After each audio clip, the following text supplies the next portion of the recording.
Saudari-saudaraku terkasih dalam Tuhan Yesus Kristus, selamat pagi dan berkah dalam. Kita bertemu kembali dalam renungan harian kita,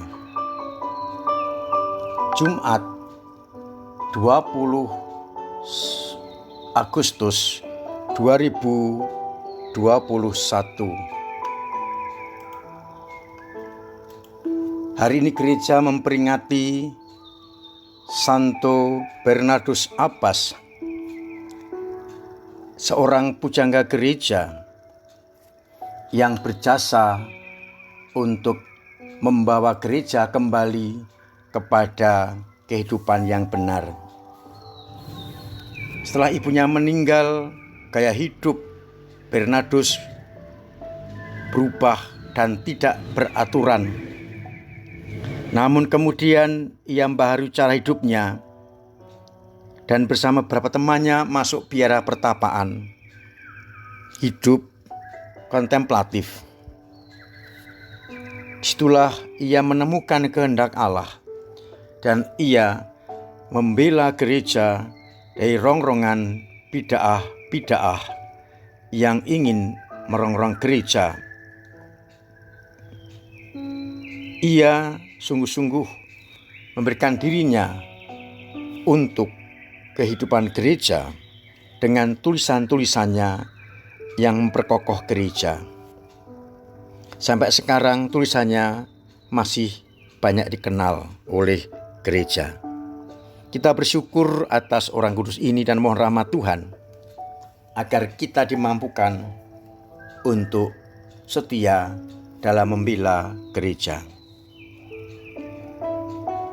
Seperti biasa, bahan bacaan kita ambil dari bacaan harian,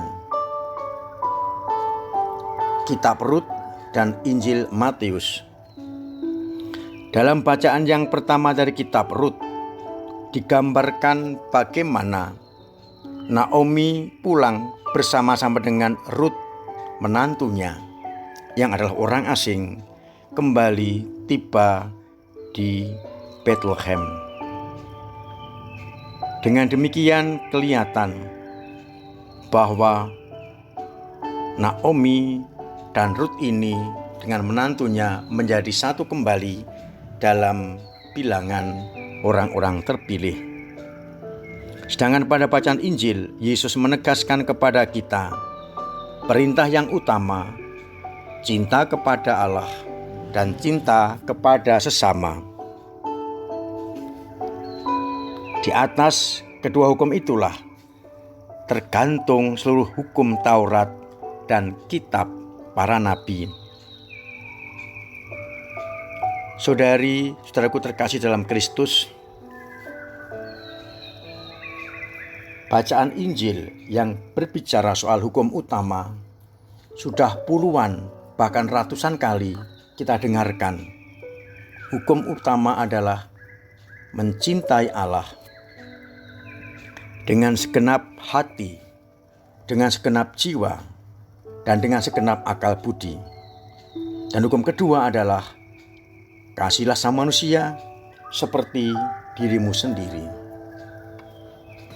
Persoalannya adalah apakah kita paham mengasihi Allah dengan segenap hati, segenap jiwa, dan akal budi.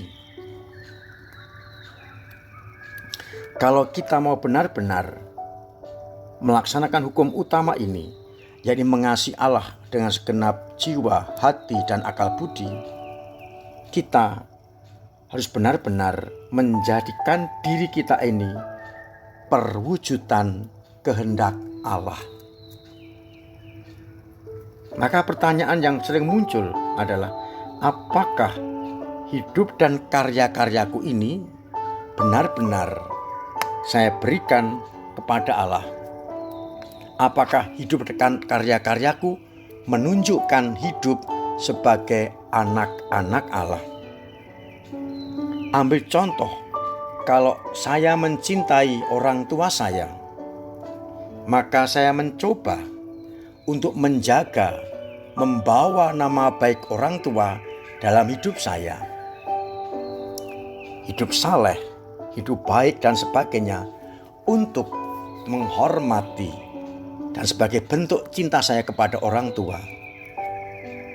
Demikian pula kalau kita mencintai Allah dengan segenap hati, dengan segenap jiwa, dan segenap akal budi. Jadi pertanyaan, apakah hidupku, karyaku selama ini benar-benar menunjukkan kualitas sebagai anak-anak Allah, atau apakah hidupku sesuai dengan kehendak dan sabdanya?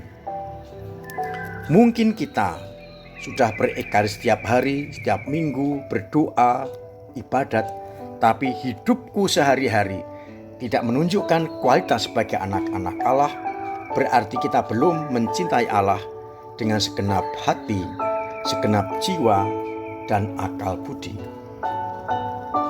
Pendek kata, kita harus menunjukkan kualitas sebagai anak-anak Allah dalam hidup kita kalau kita benar-benar mau mencintai Allah dengan segala hidup kita. Demikian pula dengan mencintai sesama. Seperti diri sendiri berarti kita harus memperlakukan sesama seperti kita memperlakukan diri kita sendiri. Seringkali kita tidak adil. Kita mudah memaafkan diri sendiri kalau salah, tapi kurang bisa memaafkan sesama. Kalau benar-benar kita mau mencintai sesama, hendaknya kita berani juga memaafkan sesama seperti kita memaafkan diri kita sendiri. Memang tidak mudah, karena seringkali kita lemah. Maka kita mohon rahmat Allah agar hidup dan karya-karya kita ini benar-benar mewujud nyatakan cinta Allah kepada manusia. Seperti Rut yang adalah bangsa asing, menantu dari Naomi, memilih yang terbaik. Kalau menyatakan cinta kepada Yahweh, berarti mengorbankan hidupnya, meninggalkan tempat kelahirannya, mengikuti sang mertua menyembah Allah. Ada pengorbanan, tapi menunjukkan kualitas hidupnya. Maka kalau kita benar-benar mencintai Allah dengan genap hati, kembali, sudahkah hidupku, karyaku benar-benar menunjukkan kualitas sebagai anak-anak Allah? Kalau demikian, maka perintah utama ini akan menjadi rujukan bagi perintah yang lain. Karena di atas kedua perintah ini terletak hukum dan aturan yang lain.